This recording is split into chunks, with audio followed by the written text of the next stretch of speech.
தமிழ் பள்ளிகளில் இருந்து இடைநிலை பள்ளிக்கு காலடி எடுத்து வைக்கின்ற இந்திய மாணவர்கள் தமிழ் மொழியையும் இலக்கியத்தையும் தேர்வு பாடமாக தொடர வேண்டும். 6 ஆண்டு கால கற்றலின் பலனும் மொழியின் வளர்ச்சியும் அதனை சார்ந்துள்ள நிலையில் பல்கலைக்கழகம் வரைக்குமான தொடர்ச்சியையும் அது உறுதி செய்யும் என தேசிய ஒருமைப்பாட்டு துணை அமைச்சர் செனட்டர் சரஸ்வதி கந்தசாமி வலியுறுத்தியுள்ளார். சில மாணவர்கள் இடைநிலை பள்ளியில் தொடர்ந்து இந்த தேர்வு பாடமாக எடுக்காததற்கு காரணம் 6ஆம் படிவத்தில் அதை எடுப்பதற்குள்ள பல சவால்கள் இருப்பதனால் அவர்கள் இடைநிலை பள்ளியில் ஆரம்பத்திலேயே விட்டுவிடுகிறார்கள். அதை தான் கருத்தில் கொண்டு இப்போ புதிய பாடத்திட்டம் உருவாகி இருக்கின்ற காரணத்தினால் அதற்கான பயிற்சி புத்தகங்களை தயாரித்து வெளியிடும் முழுமையான செலவினை நான் ஏற்றுக்கொண்டிருக்கிறேன் 6ஆம் படிவ மாணவர்களுக்கு.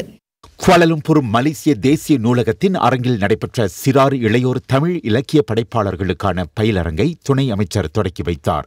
தரமான இலக்கிய படைப்புகள் தமிழ் மொழியிலும் உள்ளதை தமதுரையில் சுட்டிக்காட்டிய துணை அமைச்சர் கற்பனை திறனை வளர்த்துக் கொள்ளவும் சமுதாயத்தின் வளர்ச்சிக்கும் இலக்கிய படைப்புகள் வழிவகுக்கின்றன என்றார். நேரடியாக நூல் நிலையங்களுக்கு சென்று வாசிக்கும் பழக்கம் இந்திய மாணவர்கள் மத்தியில் குன்றினாலும் இதுபோன்ற பயிலரங்கு இலக்கிய ரீதியில் அவர்களை மேம்படுத்திக் கொள்ள உந்துதலாக அமையக்கூடும் என்கிறார் மலேசிய தமிழ் எழுத்தாளர் சங்க தலைவர் மோகனன் பெருமாள். நான் கடந்தாண்டு தலைவராக பொறுப்பெடுத்த உடனே ஒற்றுமைத்துறை துணை அமைச்சர் அவர்களையும் அவங்க அமைச்சு கீழே இருக்கிற தேசிய நூலக அதிகாரிகளையும் சந்திக்கும் பொழுது அவங்க முன் வச்ச முக்கியமான விஷயம் என்னென்னா, மலேசிய மொழியில் இருக்கிற அளவுக்கு தமிழ் இளையோர்களுக்கான இலக்கியம் குறைவாக இருக்குது. இளையோர்கள் இலக்கியம் குறைவாக இருக்கிறதுனால பெற்றோர்கள் பள்ளிக்கூடத்துக்கு தேசிய நூலகத்துக்கும் மற்ற நூலகங்களுக்கு அழைச்சிட்டு வரதில் யோசிக்கிறாங்க, தயங்குறாங்க. ஏன்னா பிள்ளைங்க அங்கே வந்தால் பெரியவங்க படிக்கிற தமிழ் புத்தகங்கள் தான் இருக்குன்னு. அப்போ அதை நம்ம ஒரு பயிலரங்காக நடத்தலாம் அப்படின்னு யோசித்தோம். இது ஒரு முதல் முயற்சி. சிறார்களையும் இளையோர்களையும் கவரும் வண்ணம் இலக்கியம் சார்ந்த கூறுகளையும் நுட்பங்களையும் இந்த பட்டறை வழி பகிர்ந்து கொண்டார் எழுத்துத்துறையில் சுமார் 20 ஆண்டு கால அனுபவம் கொண்டுள்ள பாலமுருகன் கேசவன்.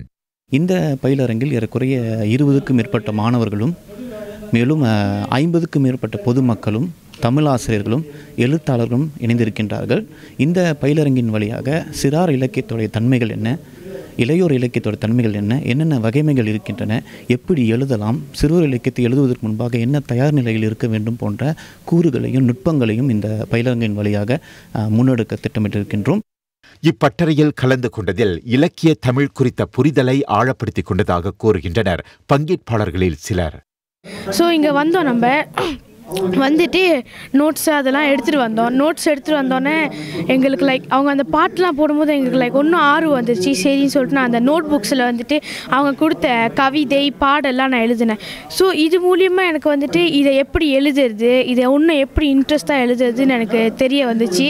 இங்கே நிறைய கவிதை கற்றுக்கிட்டேன். நாளைக்கு அன்னையர் தினம்னால நான் என் அம்மாவுக்கு 4 வரி கவிதைகள் எழுதி தருவேன். இந்த பட்டறையில் நான் நிறைய புதிய சொற்கள்லாம் கற்றுக்கிட்டேன். இதனால் என்னால் சுயமாக பாடல்களை எழுத முடியும். இந்த பட்டறைக்கு வந்ததுனால நான் நிறைய புதிய கவிஞர்கள் பற்றி கற்றுக்கிட்டேன். அதில் எனக்கு பாரதிதாசன் கவிஞரை ரொம்ப பிடிக்கும். அவரை பற்றி நான் கற்றுக்கிட்டேன். அப்புறம் மேலும் புதிய கவிஞர்கள் பற்றியும் நான் கற்றுக்கிட்டேன். இளைய தலைமுறையினரிடையே வாசிக்கும் பழக்கத்தை ஊக்குவிக்க இதர மொழிகளில் படைக்கப்படும் சிறார் இலக்கியங்களுக்கு ஏற்ப தமிழ் மொழியிலும் தரமான படைப்புகள் தோன்றிட இத்தகைய பயிலரங்குகள் தொடரும் என ஏற்பாட்டுக்குழு தெரிவித்துள்ளது. தினமும் ஃபிளாஷ் செய்திகளை பிற்பகல் மணி 3 மற்றும் மாலை 6 மணிக்கு ஆஸ்ட்ரோ உலகத்தின் சமூக ஊடகங்களிலும், முதன்மை செய்திகளை இரவு மணி 8:30க்கு விண்மீன் அலைவரிசையிலும் காண தவறாதீர்கள்.